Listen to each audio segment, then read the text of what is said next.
Et bonsoir à toutes et à tous, j'espère que vous allez bien. On se retrouve aujourd'hui pour une nouvelle vidéo, nouvelle lecture sur le livre de Fabrice Midal, Foutez-vous la paix et commencez à vivre. Aujourd'hui, le 8e chapitre, qui s'intitule « Cessez de vouloir être parfait, acceptez les intempéries ». Impose ta chance, serre ton bonheur et va vers ton risque. À te regarder, ils s'habitueront. René Char, Les Matinaux. C'est parti.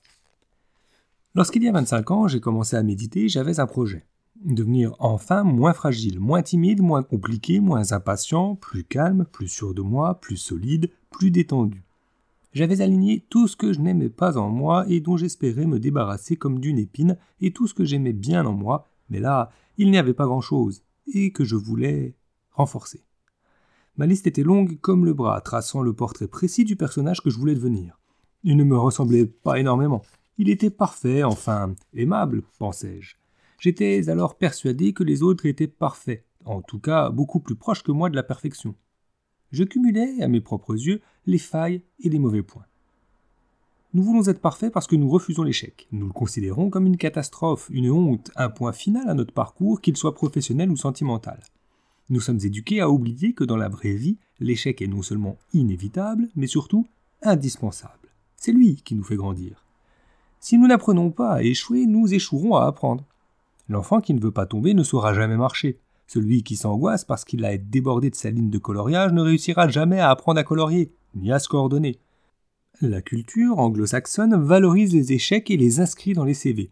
Ils sont la preuve que nous avons essayé, même si nous n'avons pas réussi.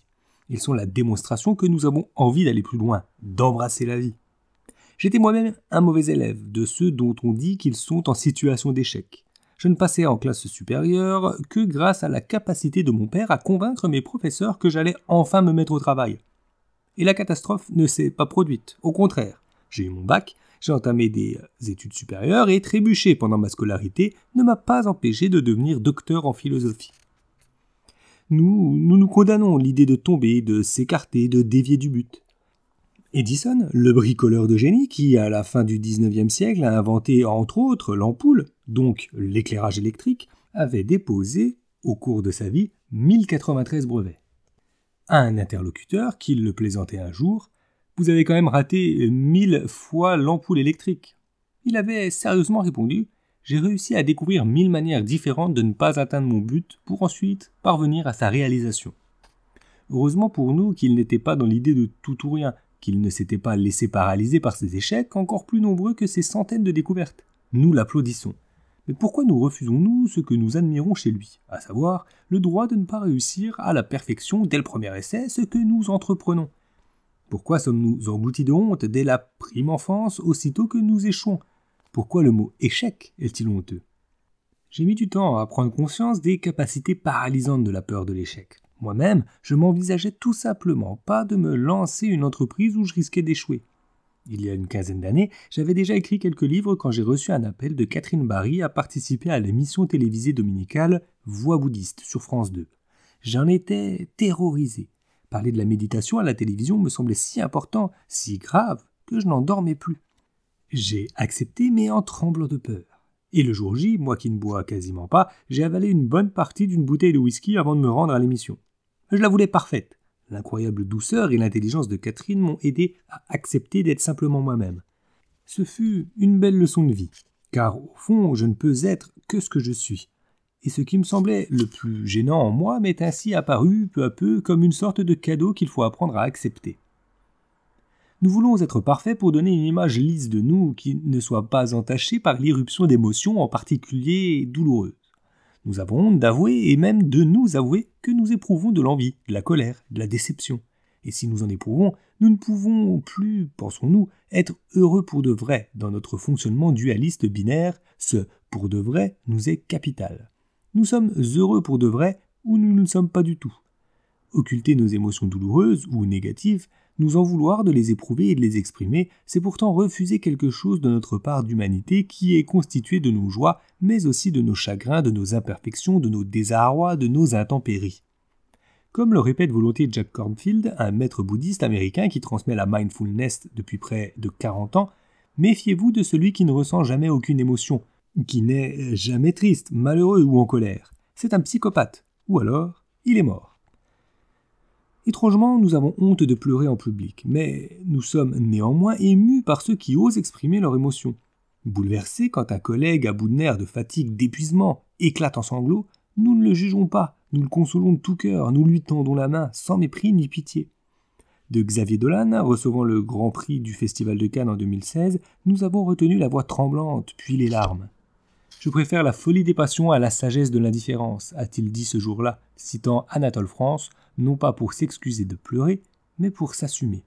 Comme un enfant perdu, l'autobiographie du chanteur Renaud, parue en 2016, a été un énorme succès de librairie parce que nous avons tous reconnu en lui une personne qui ne triche pas, qui ne dissimule ni ses failles ni ses blessures, mais les utilise comme un carburant pour aller de l'avant. Lequel, parmi nous, s'autoriserait à aller, tête haute, aussi loin dans ses confessions, y compris auprès de ses plus proches amis?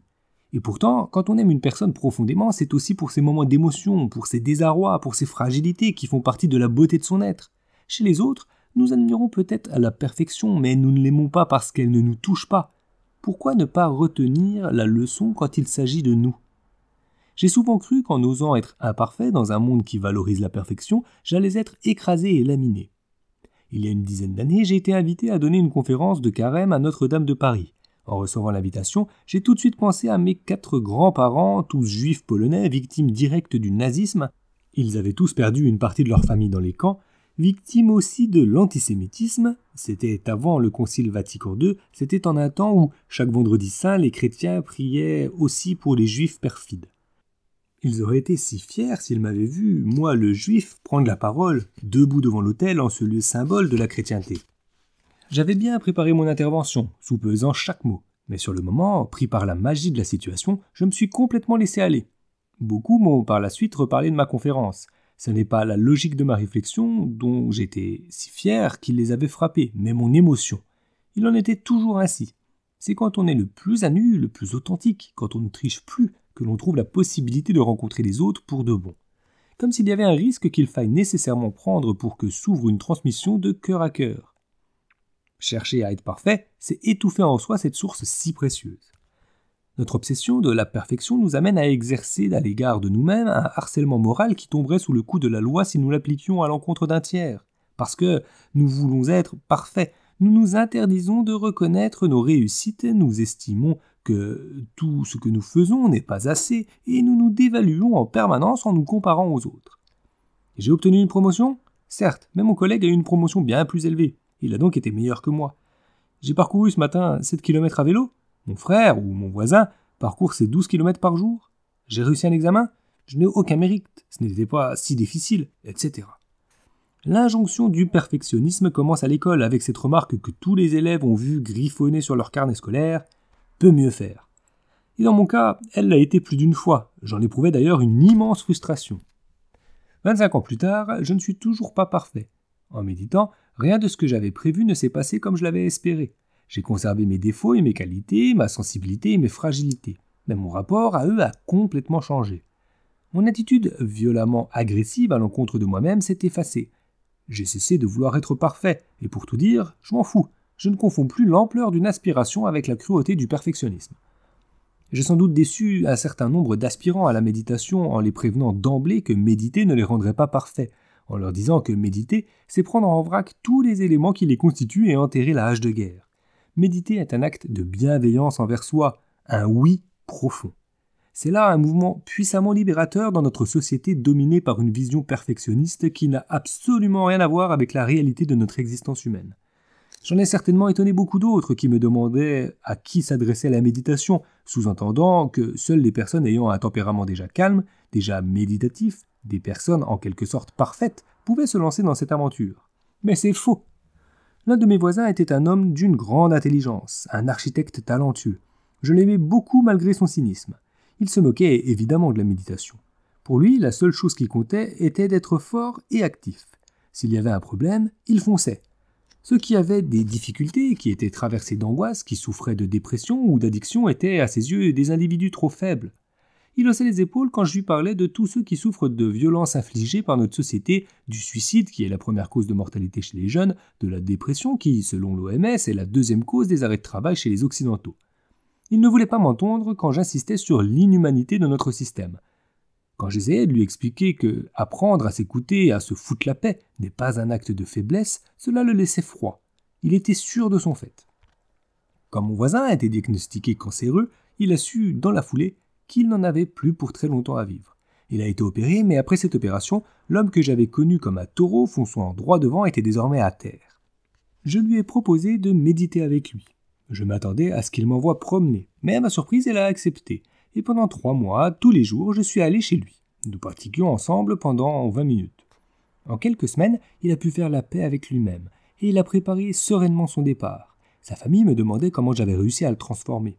En réalité, je n'avais rien fait. C'est la méditation qui lui avait permis d'accepter l'inacceptable, d'embrasser sa fragilité sans plus en avoir peur.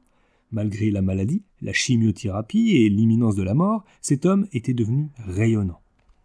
À quoi bon méditer si vous ne connaissez aucune altération de votre humeur, quelles que soient les circonstances? Si vous n'êtes jamais triste, en colère, malheureux ou croulant sous les problèmes insolubles? Évidemment, je ne connais personne qui soit à l'abri de tous les aléas émotionnels que compose une existence. Par contre, j'en croise beaucoup qui sont formellement convaincus d'être une exception. Tout le monde est stable d'humeur, sauf eux, pense-t-il. La réalité est que nul n'est parfait, si nous considérons que l'immuable stabilité d'humeur d'un ordinateur ou de main d'un robot représente la perfection. Ce perfectionnisme-là est un déni de la réalité, une fiction à laquelle nous voulons croire coûte que coûte. Cet idéal que l'on s'impose, pour nous, pas pour les autres, n'est en rien humain. Néanmoins, nous nous acharnons à contrôler notre image, obsédés par l'idée de dissimuler la moindre faille, la moindre vague, la moindre aspérité, même en période d'intempérie. Nous mobilisons une énergie extraordinaire pour y parvenir. Le parfait, obsédé par l'objectif, occulte la réalité, tant et si bien qu'il se révèle souvent incapable de jouer avec les situations, de danser avec la vie. Le mieux possible ne fait pas partie de son vocabulaire, seul le mieux trouve grâce à ses yeux. J'ai connu des enseignants perfectionnistes qui donnaient leurs cours avec pour seul objectif de se calquer sur le rythme imposé par les programmes de l'éducation nationale. Avec eux, le manuel scolaire se lit jusqu'à la dernière page, et tant pis pour les élèves qui ne suivent pas. Sont-ils plus performants que les enseignants dont l'ambition n'est pas de boucler le programme, mais d'enseigner le mieux possible en s'adaptant à la réalité d'une classe qui, elle, n'est jamais parfaite? Ne soyez pas parfaits, soyez excellents. Être excellent, c'est être au sommet de son humanité et s'en réjouir à la manière des athlètes participant aux premiers Jeux olympiques dans la Grèce ancienne. Leur enjeu était que le meilleur gagne.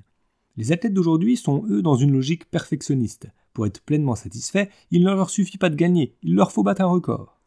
Je me souviens de la victoire d'Usain Bolt au championnat d'athlétisme de Berlin en 2009. Il avait couru les 100 mètres de manière magique, devançant largement les autres concurrents. Mais le cri du commentateur était « Il l'a fait, 9,58 !» Ce qui comptait pour lui n'était pas la splendeur de l'action, ni le seul fait de gagner, mais à combien il avait gagné. Lors des derniers Jeux Olympiques de l'été 2016, j'ai été frappé par les commentaires qui se concentraient quasi exclusivement sur le nombre de médailles remportées plutôt que sur la célébration de la beauté du geste. Ne soyez pas parfaits, soyez ambitieux. Acceptez les failles, les lacunes, les imperfections, mais faites de votre mieux à partir de ce que vous êtes, à partir de la réalité que vous avez en face de vous. Ne vous coupez pas de vous-même, ne vous coupez pas de la vie. Se foutre la paix ne consiste donc pas du tout à se négliger, mais à accepter la complexité et la nuance du monde. C'est accepter les intempéries qu'un perfectionniste vit comme une attaque. C'est arrêter de s'auto-évaluer et de s'auto-vérifier en permanence. C'est accepter de vivre et se réjouir de la vie, de s'enthousiasmer, de sortir de l'angoisse pour entrer dans la stimulation du faire, du vivre. Se foutre la paix repose sur un geste de confiance, sur la capacité de rire de soi. Il existe un aspect extrême et effrayant du perfectionnisme. Il se nomme l'intégrisme. L'intégriste se torture, s'ampute, se détruit et détruit les autres pour vivre ce qu'il appelle sa foi d'une manière qu'il considère être absolument parfaite, du moins selon ses propres critères. Cependant, quoi qu'il fasse, aussi loin qu'il aille, il n'est jamais assez rassuré et doit donc augmenter inlassablement ses exigences. Mais ça ne va jamais, ça n'est jamais assez. Puis, plus il franchit un palier, moins il va bien et plus il doit poursuivre sa folle surenchère, sans jamais en tirer le moindre contentement. Voilà la logique la plus démente du souci de perfection. Ce cas extrême éclaire pourquoi le perfectionniste ne sera jamais parfait à ses propres yeux. Il ne peut donc que passer son existence à se torturer en vain. Ne prenez pas ce chemin, faites la paix avec vos désarrois et les intempéries. Dans les séminaires de méditation que je dirige, l'un des aspects les plus importants consiste pour moi à révéler à chaque participant que ce qui le gêne lui fait peur, ce qu'il aimerait gommer de sa personne est pourtant sa chance. Charles s'est engagé dans la pratique de la méditation à mes côtés il y a de nombreuses années. Il s'occupe avec dévouement de l'école occidentale de méditation que j'ai fondée. Les premiers temps, il a pourtant souvent eu le sentiment de n'être pas à la hauteur.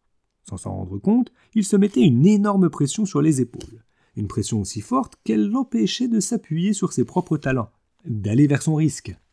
Il a été un peu étonné, déstabilisé que je ne l'encourage pas dans ses projets perfectionnistes. Je lui ai juste proposé de tenter l'aventure de se foutre la paix, particulièrement là où il croyait la chose impossible. Dès lors, il s'est révélé le meilleur. C'est la fin de notre lecture, de notre chapitre 8, sur le fait de cesser de vouloir être parfait. Il y en a certainement qui veulent l'être, en tout point, que ce soit physique, mental, avec les gens, avec le travail. Et effectivement, c'est assez dur de vivre comme ça. Je suis plutôt d'accord avec ce qu'il dit, ou dans le sens où il faut accepter les échecs, parce que effectivement, les échecs nous construisent. En fait, il n'y a que ceux qui n'essayent rien qui n'avancent pas, en fait. L'exemple de l'enfant qui veut marcher est très juste. Si l'enfant n'essaie jamais de marcher et de tomber, il restera à quatre pattes toute sa vie, et on a tous réussi à marcher un jour. Donc en fait, rien n'est impossible si on se donne un peu les moyens, et si ça échoue, tant pis, on apprend de ses erreurs. On fait autrement la prochaine fois. Si ça ne nous correspond pas, on fait autre chose. Mais on trouve toujours un moyen de rebondir. Mais c'est hyper important. Donc il faut arrêter d'être parfait, il faut accepter les échecs, il faut accepter d'en ressortir grandi, plutôt que de voir là comme quoi on serait nul ou quoi que ce soit. Au contraire, on essaye, contrairement à ceux qui vivent dans leur petit train-train quotidien et qui font rien, et qui sont peut-être très heureux comme ça, mais se plaindront tout autant, voire plus. Voilà, donc sur ces bonnes paroles, je vous souhaite à toutes et à tous une bonne journée, une bonne soirée ou une bonne nuit si tel est le cas. Je vous dis à bientôt, salut!